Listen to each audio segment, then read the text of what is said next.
I'm really happy to introduce Peter Sadler, Director of Customer and Product Marketing at Advanced. Most organizations know that having a single view of the customer is a great aspiration. The challenge for many companies is managing the years, or maybe decades, of complex infrastructure, systems and data. Advanced have achieved something remarkable. Hear from Peter Sadler how they've done it.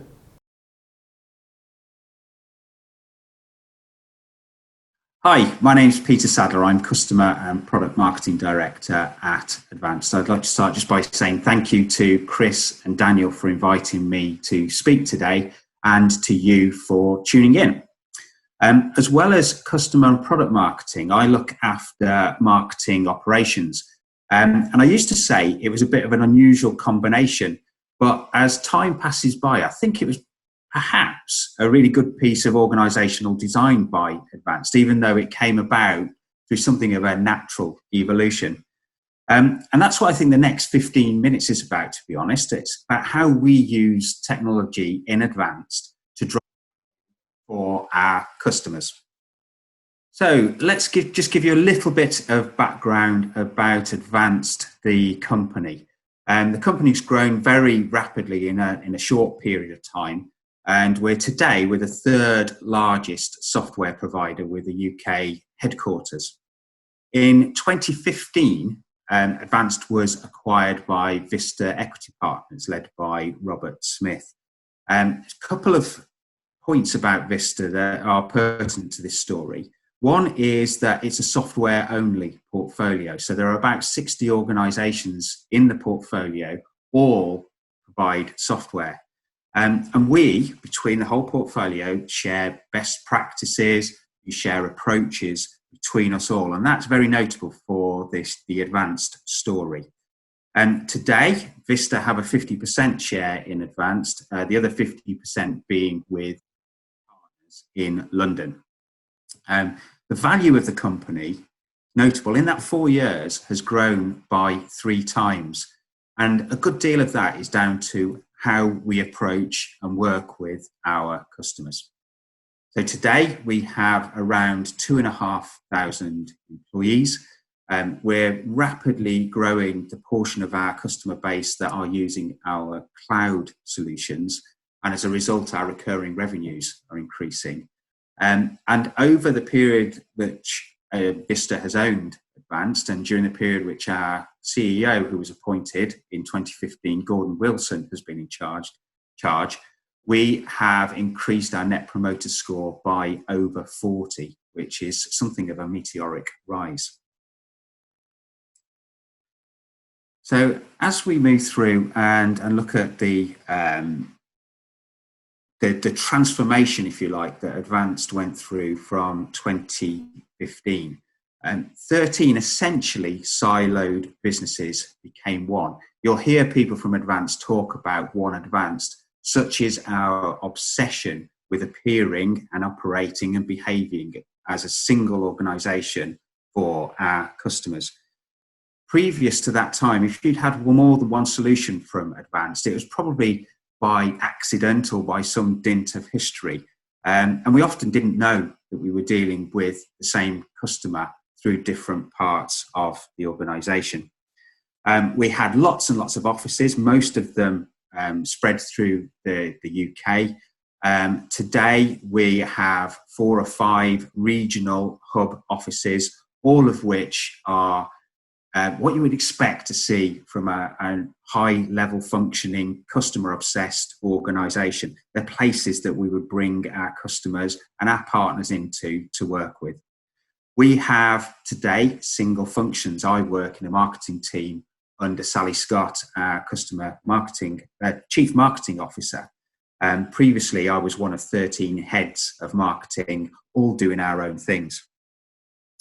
But to get to the point of this presentation, at that point in time, back in 2015, we had multiple support teams, multiple support systems. We had something like 23 CRMs.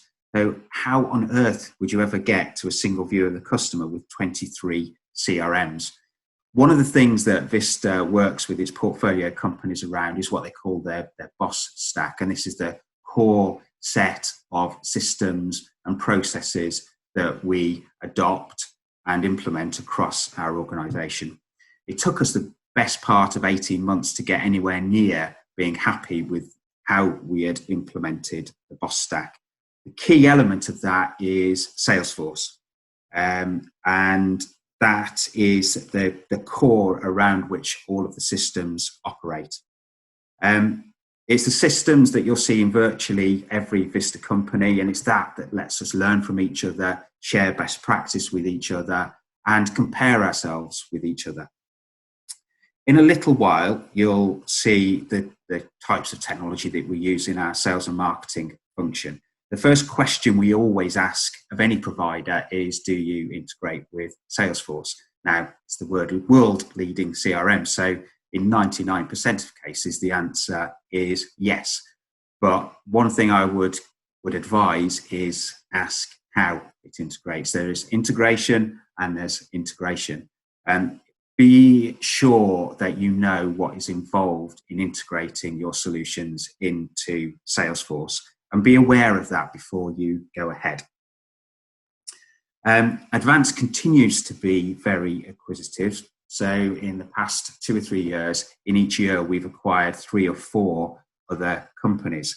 And one of the things that we do when we acquire a company is to consider how and when, it's not overnight by any means, but how and when we can get those organisations onto this common set of systems in order that we can share that customer view. The chapter in the book deals with this element of the story in a lot more detail. So I'm going to move past that. And if you want to get more detail, you can look in the book or talk to me after the presentation. So the pace of change in Advanced, like many of your organisations, I'm sure, hasn't reduced. As I say, we're still very acquisitive. We've changed and are changing in the past 2 or 3 years from being a company that was perhaps focused on our products and hitting targets to one which is much more focused on the service that we provide and actually how our customers feel and get value from us. If you focus on service and customers, actually the product and the targets take care of themselves. So I'm going to look at these elements of our customer journey in more detail. I'm going to look at our sales and marketing activity. And this is all about getting the right solutions to the right people at the right time, when they need it. We need to be authentic in our sales and marketing. Lots of research, lots of experience tells us that the biggest driver of customer advocacy is the way you sell to them. Set expectations right at the beginning of the journey. Onboarding, again, you, like me, have probably invested in technology for your organisations, and the drive is always to get value and impact quickly. And that's what we've done with our onboarding experience. It's all about getting that solution, that service implemented from the customer for the customer as quickly as we can, and to give them as much value as we can. And we've implemented a number of our systems from marketing into our onboarding process. And last, but by very means not least, customer success. So on an ongoing basis, maximising the value that our customers get from our solution. So this is a little bit of a busy slide which looks at our sales and marketing technologies. What it's saying is that we have processes and technologies that go right from the beginning of our interaction with a customer through to them placing an order with us.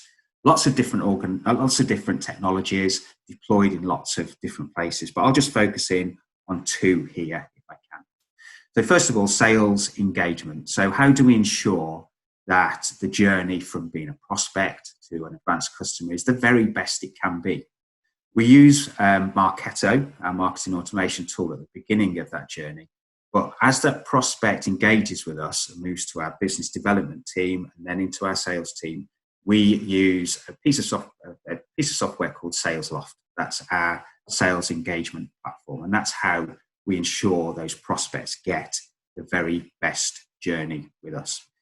Another little lesson in here, actually, And I think it's true of any technology that you employ to try and drive and understand your customers better, is know why you want it, know why you need it. SalesLoft is a great case in point. So me walking into a meeting and saying, hey, we've got a great new system which will help you, our sales team, do your sales administration faster, is probably the worst sentence I could possibly come out with in relation to SalesLoft. Much better, I can walk into them and say, do you know what? I can help you to sell more. I can help you to sell it faster. And guess what? After you've sold it, there'll be far few problems coming back to you. At that point, I've got their attention. So know why you need it, know why your users need it. In our business development team, using sales engagement software, we've increased by 25% the number of leads per head we can generate. And that's by knowing exactly why we're deploying the technology. So the other piece of tech that I wanted to draw out from sales and marketing is SideTrade. And that's our predictive analytics tool. And that takes all of our customer and prospect information and data, and it predicts a number of things for us. Amongst those things that it predicts is which customers, which prospects are going to get best value from, more likely to be interested in which solutions from Advanced. We've got a wide range of solutions that we can offer them. I don't know about you, but the thing I hate most about some marketing is when someone promotes a product to me that I palpably have zero need for. So we use predictive analytics to help us promote relevant solutions into our markets. We move through to onboarding. So as I've said, we've all been there. We've invested in some software. Getting it signed off was perhaps a bit hard work. And you sit there and you think, fantastic, I've bought it. And then the calls start from up above, from the more senior managers in the organisation, right? What's happening with it? Where's the value? Where's the impact? We need it quickly. And it really isn't enough to distribute the licenses, train people and get them up and running. It's not enough.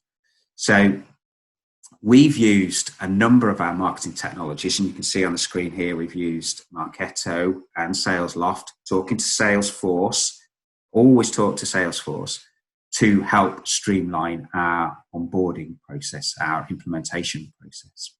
So emailing people, knowing what they've clicked on, what they've watched, being sure that they've got the bang up-to-date information provided to them at exactly the right time. That's what marketers have been doing for years and years. What we've done is apply that after we've received the customer order. So these are the training videos that your purchasing team needs to watch. Have they watched them? Yes, they have. Right, now we can move on to the next phase of the training and the go live process. So it's helping to automate all of that onboarding process. Previously, it was perhaps someone telephoning them. They might have sent them an email which they'd written in Outlook. If they were being diligent, they would have manually recorded that in Salesforce, but that doesn't always happen. That now happens in Advanced as a matter of course. And it means we can offer our customers that journey to value faster and actually at a more beneficial price to them as well. So we've talked about using technology with customers to set their expectations appropriately when they're buying from us, because we know the impact that has later. And we've also used technology through that implementation process so that we know that they're going through the very best journey they can to get to the value that they need. So the final part of what I wanted to speak to you today is customer success. And that's something that we've invested in significantly over the past 4 years. And we're about to significantly ramp it up. Not news to any of you listening to this presentation that today is not enough to have satisfied customers. They have to be delighted. They have to be really, really happy with what you've provided them with. Again, using myself as an example, there are lots of these technologies that I'm talking about that have been on these slides that I'm satisfied with. There are others that I'm delighted by. And one of the glorious outputs of that, of course, is that I come along to groups like this and tell you about them. So all sorts of benefits from getting the very best from technology. But in our world of customer success, one of the core pieces of software that we use is Pendo. And Pendo is a system which lives inside our cloud solutions. It allows us to get insight into what customers are actually using in our software, significantly as well, what they're not using. It provides us back with the sentiment of the users. So what are the users happy with? What are they unhappy with? And that we can improve. It's also in this sentiment space, it's also worth calling out, I mentioned earlier, predictive analytics. So we use our customer data in Salesforce and together with SideTrade to predict those customers that may churn, that maybe not be getting the maximum value from our system. And we can turn that into action. So these are not customers that are putting their hands up and saying they're unhappy. They're just displaying some behaviours that previously have led to customers not renewing their contracts with us. So we get that insight into their sentiment, both as a user, but also as an organisation. We get feedback into who wants what functionality in the future and when they might need it. And we have the ability through Pendo to set, track and communicate our future roadmap directly to our customer user base. All of this is driving towards value for the customer, whoever that might be, the decision maker or the user. We're driving value to them and collecting this insight inside Salesforce. Salesforce is also the platform on which we build our customer portal. So when we're working with them in life, they get access to our customer portal, and we can surface lots of relevant information back to them. For me as a marketer, one of the fantastic things that our customers can do is that they can keep our contact data clean and up to date for us. So a final slide from me. What I wanted to do was just to call out some key lessons, I think, in terms of technology's role in delighting customers.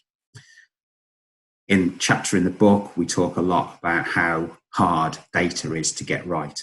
But all of these things are pointless. Their value is seriously diminished if your core customer contact data, the core product data isn't correct. It's really hard, it's really detailed, but it's hugely rewarding to get it right. As I've said, know why you're implementing technology. Why does it make a difference to your customers? And keep asking yourself that question. It's the oldest trick in the book, but what difference does it make? Just keep asking yourself that question.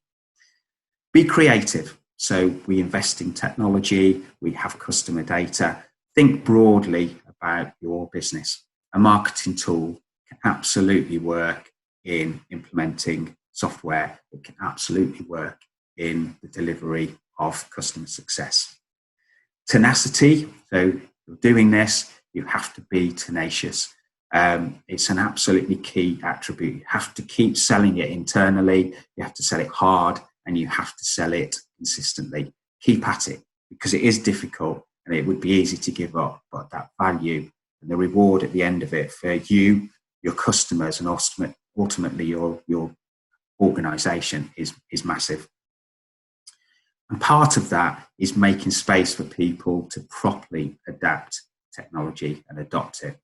When I talked earlier about our business development team generating more leads because we've implemented sales engagement technology for them, when we did that, we actually stopped them doing some other things. We asked them to generate less reports themselves. We asked them to stop doing some things in Salesforce, which they could now do in Salesloft. Don't keep throwing technology at your people and expecting that they can just keep digesting it. You have to help them by stopping doing some other things. And this is the thing that's always, as the quantity of data that you're generating on your customers, the quality of that data gets better, and the detail behind it. How do you make sense of it? How do you understand it? How do you turn it into action? It's always, the perfect world is always going to be a little bit out of reach, but you have to work hard on how you make sense of it all, how you turn it into real actions that make a difference to your customers. So thank you for listening to me. I've put my contact details on the screen there.